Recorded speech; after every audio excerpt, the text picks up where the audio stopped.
All right. Hey, thanks for being on our Monday, our Mile High Market Brief. We got a ton of things that we're covering today. And, we decided when Charles and I were discussing this, we decided that it's impossible for us to not keep talking on these Mile High Market Briefs a little bit at least about the Zillow situation with the MLS and I know for my team meeting, I don't know what you guys did in Arvada last week, Charles, but at Summit County and Vale, we talked a little bit about this MLS situation. And last week's news was that another MLS, in addition to MRED, which is the Chicago area and most of Illinois, another MLS has threatened to cut the Zillow feed. And this is Real Tracks out of Nashville. And I was on Zillow a couple minutes ago, and there hasn't been an update that I've seen, but the feed still appears to be working because there's a gazillion listings right now. But they were supposed to cut access beginning June 1st. So I'm sure later today we'll hear what's going on. This is the second MLS that has decided to target Zillow. Now, if you are following like the related story is that a bunch of MLSs, maybe 8 now across the country, have said that they're willing to post Compass's listings on a national level. And what you should recognize and read into that is Compass has been calling around MLSs and saying, hey, look, if we can get out of putting our listings on Zillow, would you be willing to let us give you some money in exchange for posting our listings anywhere? And MLSs are businesses. I mean, I think we think they're like the friendly neighborhood service that's just, here to serve realtors and their clients. But make no mistake, an MLS is a business. And by the way, if you want to make a lot of money, create an MLS. This story is a fight about private listings. Zillow is saying that they refuse to display certain listings that are essentially being publicly marketed but not put into the broad consumer access of the MLS. And that MLSs are saying, well, Zillow's violating our rules, but the real story remains that Compass is in the background. Charles, what else are you seeing here? Yeah, I mean, so this is that port of war conversation that is not going to stop by tomorrow. So we're going to continue to have this conversation because it's important. And what we have to keep in mind is this: what happens is we have Zillow, and that's what our consumers know. Our consumers understand that they can go to Zillow and they can pull information from Colorado all the way to Florida and everything in between. And it does not matter what state you are in, they know the Z word, and that's where they are going. And so, how does Zillow make money? Well, they bring in all the listings and then they sell out that information. Well, now what's happening, right, when we're keeping this in mind, is that Compass is like, whoa, whoa, whoa, we're not going to put all of our information out for the consumer to look through this because we want more eyes on our website. And so now what's happening is Zillow's like, cool, do whatever you want. But then if you do come back to us with this one property, we're not going to put that listing on our site. So now what we're seeing is Compass is going out to all these MLSs. And so we're in Colorado. So our big major MLS, let's call it RE Colorado. Well, RE Colorado, even though the name says Colorado, doesn't mean that they can't be in any state that they want to be in. Right. And so the issue that we're running into is this national MLS, if you will. And what we're going to be looking at over these probably next couple of months is, can a MLS break out of their state and have such a recognition that the Z word starts to disappear? And these are kind of what we're going to see in these portal wars going forward, is who can have the bigger brand recognition to where we can have more information across multiple states where the consumer can go to one place. And we're going to see it from the brokerages, we're going to see it from the MLSs, we're going to see it from other third-party lead aggregators. And this is very, very important for everyone on this call because we understand that we need the eyes on our clients' listings. And what that's going to do is obviously that gives us more brand recognition. It gives you more validity in the space. And this conversation is not going to go away anytime soon. For sure. What's interesting, I think, also about this, I got my license I think it was 1995, maybe. Yeah. Charles, how old were you in 1995? I was 5 years old. 5 years old. Oh, that's great. Yeah. So I got my license in 95, and I think, stop laughing, Danielle. I think that I joined the MLS in about 2000. And I believe at the time it was, like I got to my AOL account and I had, you all remember, some of us here remember like the sound of like anticipation as the dial-up modem logged you in. And I got into real estate during a time when it was possible to see everything in your community.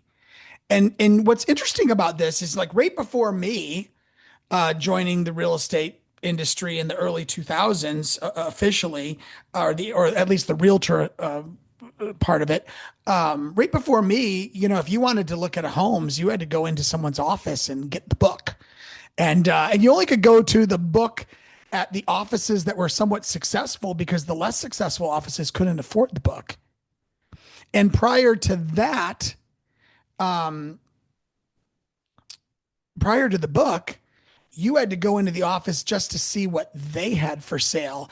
And the real challenge, in my opinion, is like we almost appear to be regressing to a place where if you want to buy a home in Vale, you're going to go into Keller, you're going to go into Engel and Volkers. I'm looking at Marla. You're going to go into Berkshire, you're going to go into Compass and Slifer, and you might have to go into all of those different offices in order to see things. It seems like that's what some of our competitors are pushing. And remember, Compass has recently acquired Anywhere, so they're saying, well, we got lots of agents in lots of different brands and we can cooperate among our brands.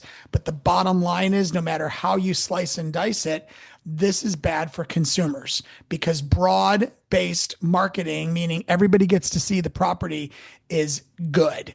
On a related note, there was an opinion article in, I think this is Zillow, and the guy's name is escaping me. If you guys can recognize him, great. This Zillow economist just said Compass just told you who benefits from private listings, and oh, by the way, it's not the seller. Zillow is doubling down against private listings, and if you've been listening to Charles and me for a few weeks, or watching Inman or Housing Wire or Riz Media, Gary Keller is on board with this. We believe that private listings reduce transparency and reduce competition. And we believe that the fight is over information. I mean, Zillow says that buyers and sellers make better decisions when everyone sees the same inventory. And Gary Keller says the exact same thing. He's been pushing for the widest marketing possible forever and continues to push that way and is writing op-eds over and over again about this. We think that private listings create artificial scarcity. And in other words, we're going to our people and we're saying, hey, you don't want to put your home on the broad market and have all those eyes looking at it, which we all learned in like that business class we took in ninth grade. We all learned, or, they didn't call it business, but we learned about the law of supply and demand. And when you can market something to a large audience, the price goes up. Now, there are maybe a 0.5% or 1% of listings that, for various legal reasons, need to be kept private. But that is not the case for the vast, vast majority of properties. Charles? Yeah, but make no mistake about it, and I think we need to double click on that. So this play that is being ran is 100% we want the eyes on us because if we have the eyes and we have the listings, then where are the buyers going to go? Well, if they only can go to the website which has the listings, all right? So let's just play this thing out because let's call it what it really is. Compass is saying like, hey, we are one of the largest brokerages in the world at this point through acquisitions. And what they're saying is we want all the eyes to come to compass.com or whatever their website is. And so If all the consumers are saying, well, I'm interested in this Compass website or this Compass listing, what do they have to do? They have to go to the Compass website.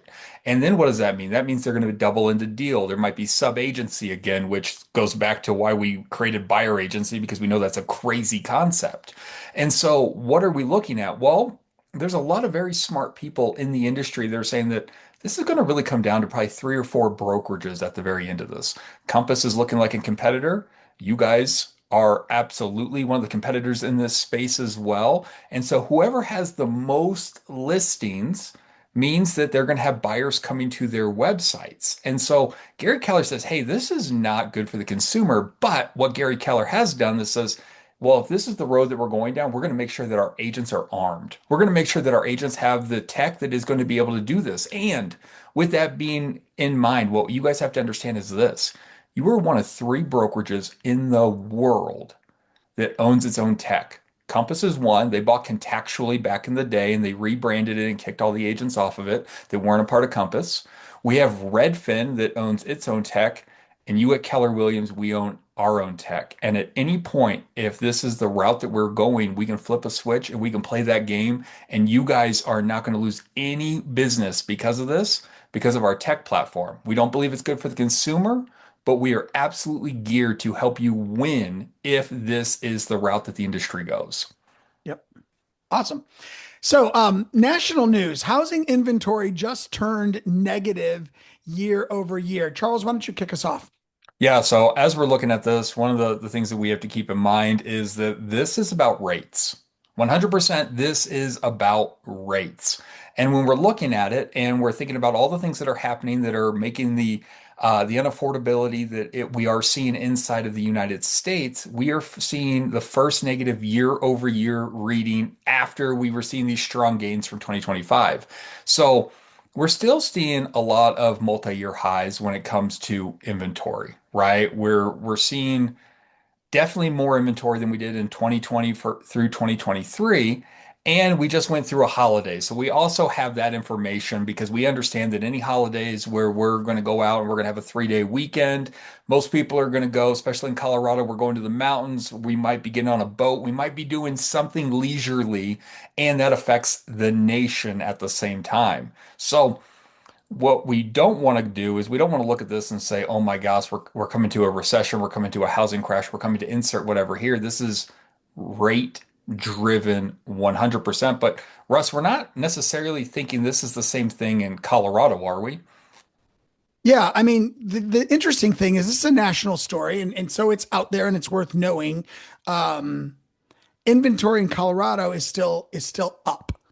So just because the national trend is that inventory has turned negative, the Colorado trend is that we have more inventory and we are pushing very much towards a buyer favorable or a buyer friendly market. So we're sharing this for context, but we're not sharing it because it's what's happening in our area.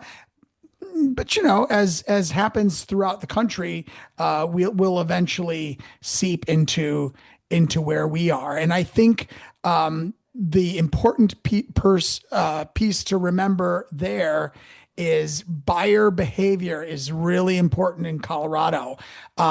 Buyers have options in Colorado that they don't have in other parts of the country vis-a-vis housing inventory turning negative. Buyers in Colorado, unlike other parts of the country, are comparing multiple homes and they're focusing on value, condition, and price. So when you see this headline and your clients see this headline and they think they're going to get 2022 prices on their listings, we want to arm you with the real truth about what's happening in our neck of the woods, and that helps you not making mistakes with overpricing. So back on Zillow, and not the same part of Zillow, but research from Zillow. Zillow has updated home price forecast across 400 housing markets. We've been talking all year that we think things in 2026 are going to be slightly better than 2025. And I don't remember if it was on this Mile High Market Brief or on my team meeting, but I recently noted that my gut tells me things are going to be slightly worse in 2025. And Zillow was listening because they've now taken their March forecast plus zero point 0.5 to their April forecast slightly worse plus zero point 0.1. And now they're saying minus zero point 0.1. Charles? Yeah, and so after I did send all of Russ's insights over to Zillow and they were able to reforecast out, right? What we're looking at is this, everyone. Like we are truly looking at a war that is going on right now, and this is what is driving a lot of this behavior inside of our market. And right, I don't think anyone had this on their bingo card, is that we were looking and we were saying, hey, consumers are getting more and more comfortable when they are looking at interest rates. And with those interest rates, they're saying, well, hey, consumers are actually comfortable around like 6.6 at this point, which we understand in Colorado with our price point, that tends to slow us down probably a little bit more than the rest of the nation. And yet, when we're looking at it, what they're saying is, hey, Zillow's forecasting that Denver's prices are actually going to decline around 2.8%. And yet, here's the deal. Think about where we've been since 2020 and the increase in values of homes that we have seen. And I think this is a very, very, very important conversation that we need to have in the back of our mind that when we're talking to buyers and sellers and they're talking about, well, we're losing money on our home, this 2.8% decline. Well, here's the thing, Mr. and Mrs. Seller, when did you purchase your home? And we look at when they purchased their home and we look at the value over there. No one's losing money on their home unless they bought in like 2022 to about now. That time period, absolutely, you're probably losing some money. But think about the consumer that bought in 1990. This 2.8% year over year decline is not affecting them whatsoever unless they have been refinancing over the years. Yeah, this is where you got to take your clients and show them the path that got us to where we are now seeing the 2.8. If we zoom in on this map, you can see, and here's the color. The redder colors are the negative appreciation. Is this a pre? Yeah, Yep. negative appreciation. Basically, all of Colorado. You can see the positive up east, generally speaking, or in kind of the flat to positive Midwest. And California is California. And we So saw that, right, Russ? So we saw this migration. Remember what happened in 2020? We saw the digital nomads going to those panhandle states, right? That's where they were going, and they were going into Florida. Well, now, since that has all transpired and we saw people get called back to work and no more of this like digital nomad movement, we saw this trend where they were actually going to the Northeast. And mhm. so this is nothing more than just the market moving from different areas, which we always see. And so that's why we're seeing more of these states that where they were going through and they were moving at scale and then they were actually going through and we were seeing more building happening. Well, they're slowing down and we're seeing Yeah, more of the Northeast taking off at this point. my friend bought a house and from a builder, and he closed on it with the he closed on the package. By the time the builder had built the house and he was ready to move in Austin, Texas, the home was worth twice what he paid for it. He never moved in. He sold it and did the same thing again, and now he's moved up east. Like Yeah. he's out. He's just chasing the market, and you can see Austin is like the deepest red, Mhm. and look at the Northeast. So, credit card and auto loan delinquencies look like 2008, but housing does not. This is kind of interesting. So when we look at credit cards and auto loans, and Charles and I were talking offline about, the average auto loan rate now. Charles, I actually looked it up, is like $950 a month. That's the average dollar amount that people are spending on their auto loan. Crazy. Serious delinquencies are near levels last seen during the great financial crisis of 07, 8, 9. But housing doesn't look like that. Homeowners are still performing on their mortgages because think about where our rates are. I mean, I think 42% of the population, well, 42% of the population, I believe, has no mortgage. And then another like 40% of the population is somewhere below 5%, something like that. So we are just not seeing the same thing. Homeowners and renters are in different positions where credit stress is showing up among renters, but homeowners tend to have stronger credit profiles. Regulations have changed the game. I mean, Dodd-Frank back in 2000, what was that, eight or nine, has changed the way that you qualify for a mortgage. And now we have people with mortgages who had to put money down, actually went through a full underwriting process to see if they were risky or not. And things have changed. Charles? Yeah, I think about this when I go back and I purchased my very first car. I couldn't give you the year around this was, but I had no parent supervision, and I went and I found the car that I wanted. It was a Jeep Commander with the Hemi, and it was white. It was a beautiful car, and I remember finding this car at a used car lot, and I remember going on, and I didn't do any of the pre-work before, and I sat down to the financing table. And the guy actually went through and said, "Well, hey, I actually have the ability to go up to X amount of dollars on this interest on this loan, but I'm only going to do it at X, whatever that dollar amount was." And this is the thing that we're running into with this car industry right now is that they're going in and they are not as regulated, just as Russ said, with the real estate industry, right? If you just went through real estate school in the last handful of years, you're talking about TILA and you're talking about RESPA, and there's no more fog in a mirror. Go watch The Big Short, right? There was all these issues when it came to housing. And yet, not everything has followed, especially when we're talking about cars. And when we talk about credit cards, think about how easy it is to have a credit card, go onto Amazon and say, you know what? I can get this tomorrow morning if I spend X amount of dollars. Or if I'm buying this, I also need to grab this. And that's how simple it is at this point. And so people are looking at their credit card with these endless dollar amounts, plus how easy it is to purchase stuff on their phones right now. And this is where we're getting into. But yet, when we look at the balance sheet of home ownership in the United States, because of all these rules that are in play, we have some of the best books when it comes to real estate right now. And this is not 2008. And these are the conversations we need to be having with our consumers, whether they're thinking about housing crash or Airbnb bust or silver tsunami or insert whatever garbage here. It is simply not the same. And there is nothing on the radar that is going to even remotely suggest we are going to see a giant reset. Right. Yeah, there's a lot of equity in the United States right now collectively. Two more things we want to talk about. Charles, I'm going to let you take co-buying. Yeah, so here's one of the things that I think is a very, very interesting conversation that as we're looking at this, and we used to probably call this house hacking, right? Where I don't know about you guys, but I remember going to several of these Ben Kinney classes, and they would talk about how he would actually go buy a half of it or a full duplex. He would go live in one and then go rent out the other one, and someone would be essentially paying his mortgage.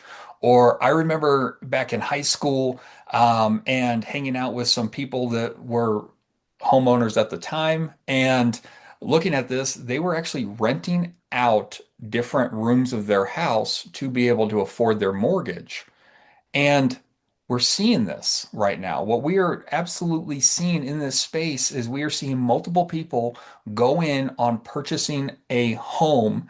And what they're doing is they're able to say, well, this is how much we make. These are our assets. And they're able to get a bigger home. Plus, with the Mhm. appreciation and everything else that is happening, like this is not a bad play. And I think this is one of those conversations that we might need to start putting into our repetition as we're having these conversations with people. They're like, oh, you know what? I can't afford a home right now. And it's like, well, what is your roadmap over the next handful of years, your next 1 year, 3 year, 5 years around home ownership? And they're like, well, I simply just can't afford it. And I'm like, well, do you have any other friends that you think are in this boat with you? And just finding more and more paths, right? Because it doesn't have to be just your friends or investors. Like these can be complete strangers at this point. And this is where companies are actually saying that, hey, they want a piece of this because we know everyone wants a piece of real estate at this point. And now they're actually getting those people together. Russ, like when you're looking at this, what do you think like the benefits or the challenges that we're going to run into, whether it's using a platform like this or even having these conversations with our consumers?